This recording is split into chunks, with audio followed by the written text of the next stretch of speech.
Iedere dag brengen we uiteraard tijd door op de wc. Maar als je de grote boodschap moet doen, dan breng je iets meer tijd door. En wat je natuurlijk ook wil, dat als de grote boodschap achter de rug is, dat je wc zo netjes mogelijk achterlaat voor de andere gezinsleden. Daarom heb ik vandaag wat tips voor op de play.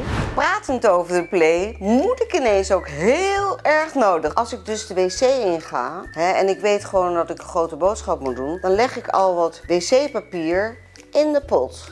Want als die grote boodschap dus valt, dan komt die mooi op dat papier en hupsakee, ik trek door en je zal zien dat die pot heel erg mooi schoon blijft zonder poepstrepen. Want wat je zelf niet aan wil doen, doe je ook je huisgenoten niet aan. Als je nou klaar bent met je grote boodschap, doe dan eerst de klep dicht en trek dan pas door.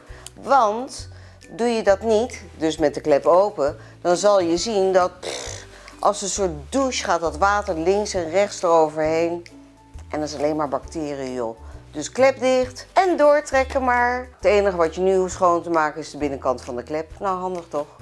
Dit waren mijn potpraatjes voor vandaag. Als jullie goede tips hebben, laat het me even weten. Hieronder. Dag!